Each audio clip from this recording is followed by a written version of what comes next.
जैसे home loan आपने लिया है 8.5% पर, कार लोन चल रहा है 9% पर, एजुकेशन लोन चल रहा है 10% पर, अनसिक्योर्ड लोन आपका चल रहा है 20% पर, और पर्सनल लोन चल रहा है 2 से 3% महीने पर, और क्रेडिट कार्ड का लोन जो बना ही आपको बर्बाद करने के लिए है वो साला चल रहा है 35% पर। अब सबसे ज्यादा इंटरेस्ट वाले लोन को हाईलाइट कर दें या सबसे ऊपर उठाकर लिख दें, क्योंकि यही साला सबसे ज्यादा तकलीफ दे रहा है। पहला तरीका है एवलेंच मेथड, यानी सबसे ज्यादा ब्याज वाले कर्ज जो आपने अपनी लिस्ट में सबसे ऊपर लिखे हैं उसे सबसे पहले चुकाएं। मतलब अगर आपकी लोन लिस्ट में 6 तरह के कर्जे हैं लेकिन उसमें सबसे ज्यादा इंटरेस्ट आप पर्सनल लोन या क्रेडिट कार्ड पर चुका रहे हैं, तो सबसे पहले इस लोन को निपटाने की प्लानिंग करनी होगी। यानी लिस्ट में सबसे ऊपर वाले कर्जों को निपटाने से शुरुआत करनी होगी, फिर धीरे धीरे धीरे नीचे आना होगा। अपने कर्जे को निपटाने का दूसरा तरीका बताता हूं, स्नोबॉल मेथड। ये क्या भला है? यानी सबसे छोटे कर्ज पहले चुका दें।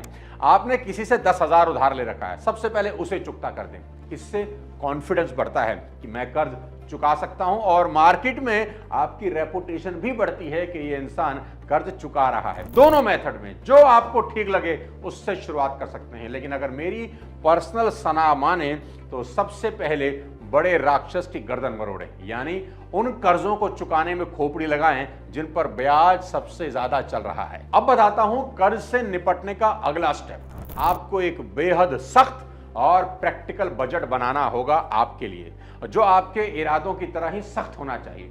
तुमको अपने हर खर्च को ट्रैक करना होगा कि पैसा जा कहां रहा है, और सभी गैर जरूरी जो खर्चे हैं ना तुम्हारे, उन्हें तुरंत बंद करना होगा आज से, और इस वीडियो को देखने के बाद से, अभी से। खर्च पर चाकू नहीं, साला तलवार चलानी होगी। आपके सभी entertainment expenses, unnecessary monthly subscription कुछ समय के लिए उड़ानी होगी। सबसे ज्यादा खून पेड मोबाइल ऐप जो है ना, वो एक आम आदमी का चूसते हैं, और इतना धीरे धीरे स्ट्रॉ लगा के चूसते हैं कि उसे पता भी नहीं लगता। Netflix, Amazon prime, Disney Hotstar, ये 150 रुपए से लेकर 1000 रुपए हर महीने सिर्फ एंटरटेनमेंट के नाम पर फूकना बंद करना होगा।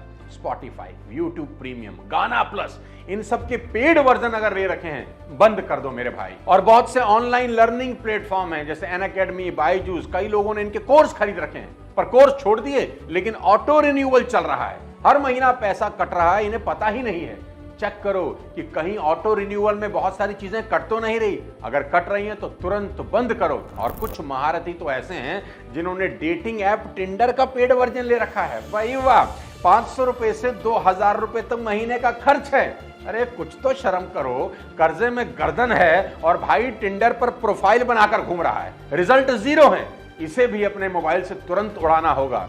और जो गेमिंग सब्सक्रिप्शन वाले पेड ऐप आपने डाउनलोड किए हैं, उन्हें भी तुरंत उड़ाओ। मेरी मान लो, गेमिंग ऐप आपको करोड़पति नहीं, रोडपति बनाने के लिए बनाई जाती हैं। ये सब हटा दीजिए। बाल्टी के छोटे छोटे छेद जिससे पानी रिस रहा है, बंद करने होंगे।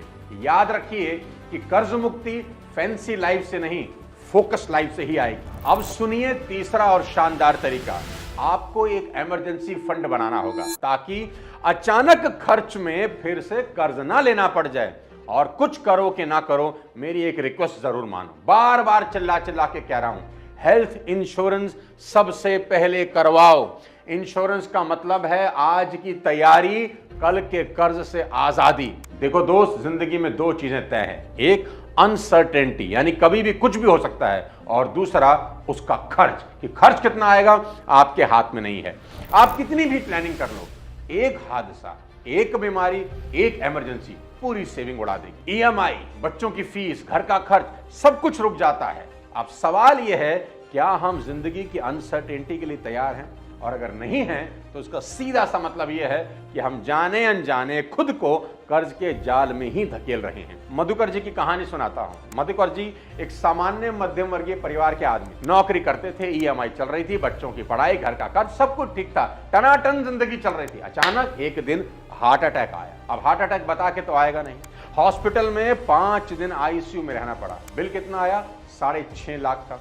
घर में इतने पैसे थे नहीं, ना हेल्थ इंश्योरेंस कराया था, ना इमरजेंसी फंड था। अब क्या करेंगे? पर्सनल लोन ले लो जी, क्रेडिट कार्ड स्वाइप करा दो जी, रिलेटिव से पैसे मांगो। और कोई रास्ता ही नहीं। आज 2 साल बाद भी 6.5 लाख के उसी कर्ज को चुका रहे हैं और ईएमआई से दम घुट रहा है। अब सोचो, अगर उस दिन उनके पास 500-600 रुपए मंथली वाला हेल्थ इंश्योरेंस होता तो क्या आज वो कर्ज में डूबे होते? इंश्योरेंस पैसे की बर्बादी नहीं है, ये कर्ज से बचने की सबसे सस्ती और समझदार पॉलिसी है। अपना हेल्थ इंश्योरेंस जरूर करवाएं ताकि किसी अनहोनी में किसी के आगे हाथ ना फैलाने पड़े। और आज ये कराना बहुत आसान है मेरे दोस्त, आपको कहीं नहीं जाना। पॉलिसी बाजार पर जाइए, यहाँ 51 से भी ज्यादा इंश्योरेंस पार्टनर में से अपने लिए बेस्ट प्लान ले सकते हैं। 1 करोड़ का हेल्थ कवर सिर्फ 390 रुपए में मिल जाता है और डेडिकेटेड रिलेशनशिप मैनेजर भी आपको मिलता है। अगर आप इंश्योरेंस अभी कराते हैं तो आपको हेल्थ इंश्योरेंस पर अभी 25% डिस्काउंट भी मिल जाएगा। और तो और हेल्थ इंश्योरेंस पर सेक्शन 80D में 75,000 तक की टैक्स सेविंग भी कर सकते हैं। अभी क्लिक करिए, लिंक डिस्क्रिप्शन में आपकी हेल्प के लिए दे रहा हूं। और याद रखिए, इंश्योरेंस वो छाता है जो बारिश से पहले खरीदा जाता है, और अगर बारिश आ जाए और तुम्हारे पास छाता ना हो तो भीगना तय है और कर्ज उस भीगने की ही कीमत है। अब बताता हूं कर्ज मुक्ति से चौथा शानदार तरीका। दोस्तों, कभी सोचा है हमारे घर में ऐसे कितने सामान हैं जो पिछले 6 महीने से हमने छुए तक नहीं? घर के कोने में धूल खा रहा सामान शायद आज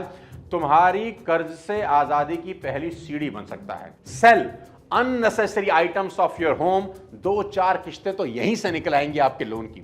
जिस सामान का इस्तेमाल 6 महीने से आप नहीं कर रहे, इसका मतलब वो आज इतना जरूरी नहीं है, वो सिर्फ एक डेप्रिशिएटिंग असेट है। आपका वो पुराना मोबाइल फोन, बंद पड़ा लैपटॉप, एक्स्ट्रा कुर्सी, पुराना फ्रिज, ट्रेडमिल जिस पर कपड़े सुखा रहे हो आजकल, बंद पड़ा आपका माइक्रोवेव ओवन, पुरानी कोई टीवी, कोई पुराना कैमरा, पुरानी रखी कोई साइकिल, किताबें जिसका इस्तेमाल नहीं हो रहा, कोई पुराना म्यूजिकल इंस्ट्रूमेंट, पुरानी वॉशिंग मशीन, पुराने बैग अगर पड़े हैं घर में, सबको बेच डालो। OLX पे जाओ, क्विकर पे जाओ, फेसबुक मार्केटप्लेस जैसे प्लेटफॉर्म पर डालो और जो पैसे आए उन्हें अपने कर्ज को मारने में लगाओ। याद रखो, ये कबाड़ नहीं है, ये तुम्हारा कैश है जो बस एक एक्शन का इंतजार कर रहा है। घर में ढूंढो कहां-कहां चीजें पड़ी हैं जिसका इस्तेमाल नहीं हो रहा, इकट्ठी करो, बेचो, कुछ ना कुछ कर्जा आपका जरूर उतरेगा। एक आदमी ने बताया कि उसने घर की बेकार चीजों को बेचकर 27,000 रुपए कमाए और उसी से क्रेडिट कार्ड की अपने बिल चुका दी। दोस्तों, कर्ज से आजादी फैंसी इनकम से नहीं, सिंपल एक्शन से आती है। हर बेकार सामान एक छुपा हुआ कैश ही है जो सिर्फ आपके एक एक्शन का इंतजार कर रहा है। तो आज और अभी ढूंढो घर में क्या है जो काम नहीं आ रहा, बेचो और कोई ना कोई EMI भरो। कर्ज से मुक्ति का 5वां और शानदार तरीका सुनो। अगर हस्बैंड और वाइफ दोनों काम कर रहे हैं तो एक की सैलरी से घर चलना चाहिए और दूसरी की सैलरी सिर्फ लोन को खत्म करने में जानी चाहिए। और अगर आप अभी तक अकेले हैं तो एक एक्स्ट्रा इनकम सोर्स ढूंढो मेरे दोस्त, क्योंकि लोन को लोन से नहीं, इनकम से हराना होता है। आपको अपनी इनकम का एक और नलका खोलना होगा। और आज के सोशल मीडिया के दौर में दोस्त, बहुत तरीके हैं पार्ट टाइम में एक्स्ट्रा इनकम कमाने के, बस आपको आंखें खोलनी होगी, थोड़ी सी मेहनत करनी होगी।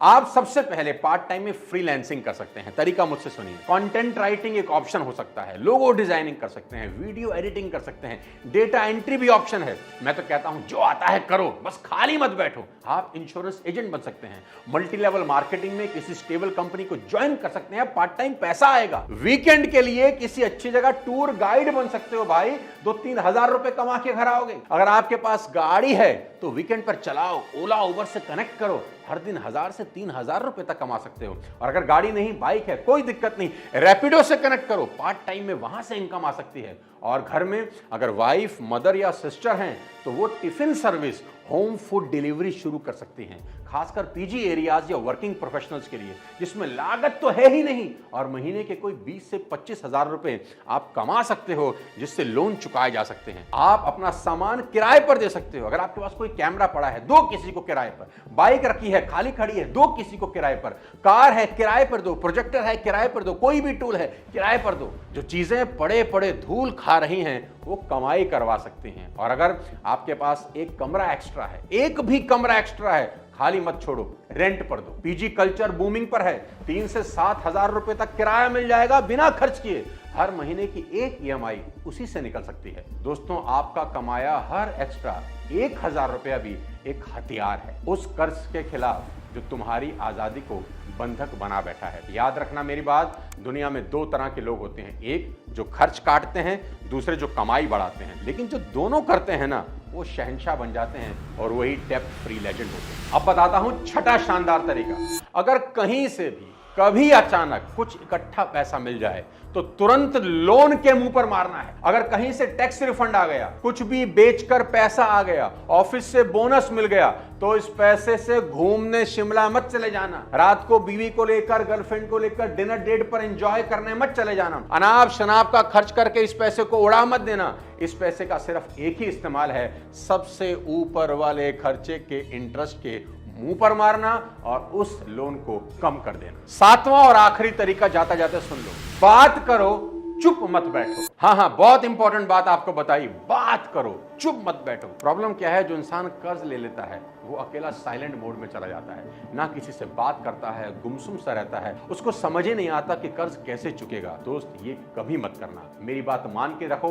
आपको बात करनी है, किससे बात करनी है? सभी लोगों से जिनसे कर्जा ले रखा है। इसे लोन रिस्ट्रक्टिंग या इंटरेस्ट नेगोशिएशन भी कहते हैं। जब कर्ज सर के ऊपर चढ़ने लगे, ईएमआई देना मुश्किल हो जाए, तो भागने की जरूरत नहीं, बैंक से बात करने की जरूरत है। क्योंकि याद रखना, बैंक कोई दुश्मन नहीं होता, वो तुम्हारे रीपेमेंट से ही कमा रहा है। इसलिए अगर तुम जेन्युइन परेशानी में हो तो वो सुनने को तैयार है। तो करें क्या, मैं बताता हूं। अगर ईएमआई आपको भारी लग रही है तो बैंक में जाकर उसका टेन्योर बढ़वा सकते हो, यानी 3 साल के लिए 4 साल कर लो, यानी ईएमआई थोड़ी सी कम हो जाए और आपको थोड़ा रिलैक्सेशन मिल जाए। और अगर आपके पास कहीं से एक मुश्त पैसा आया, इकट्ठा पैसा आ गया कहीं से भी, तो लोन सेटलमेंट की बात करो। कई बार बैंक इंटरेस्ट वेव कर देता है। क्रेडिट कार्ड पे लेट चार्जेस लग रहे हैं तो क्या करो, नेगोशिएशन करो, उसको रिमूव करवाओ। अपने लोन ऑफिसर को एक ईमानदार लेटर या ईमेल लिखो, यार अपने करंट हालात एक्सप्लेन करो, अपने इनकम प्रूफ लगाओ,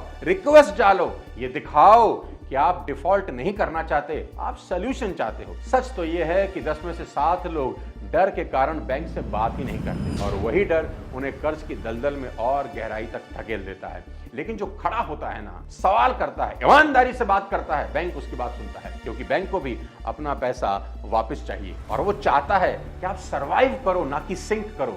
इसलिए बात करो मेरे दोस्त, चुप मत बैठो। अपनी प्रॉब्लम दोस्तों से शेयर करो, बैंक से शेयर करो, चुपचाप अकेले मत बैठो। डिप्रेशन का सबसे बड़ा कारण है। और कर्ज कोई श्राप नहीं है, ये सिर्फ एक फेस है और आप उस फेस से बाहर निकल सकते हो। और इस वीडियो को अपने उस दोस्त तक जरूर पहुंचाओ जो कर्ज में है और रो रहा है। क्योंकि जो आदमी कर्ज के दलदल में फंसा होता है ना, उसे साला कुछ समझ ही नहीं आता और लोग कभी कभी गलत कदम भी उठा लेते हैं। ये एक वीडियो कई सुसाइड रोक सकता है। कर्ज को हराने के लिए सबसे पहले खुद पर विश्वास करना होगा। अगली बार जब कोई ईएमआई का फोन आए, कोई तकादे के लिए फोन करे, तो डरना नहीं, मुस्कुराना है। क्योंकि तुम एक युद्ध में हो यार, और आखिरी में जीत तुम्हारी होगी। अगले किसी और शानदार वीडियो के साथ जल्द आपसे मुलाकात करता हूं। तब तक अपने स्वास्थ्य का ध्यान रखें और ये याद रखें कि ये सिर्फ एक फेस है, दिस शैल टू पास, ये भी गुजर जाएगा।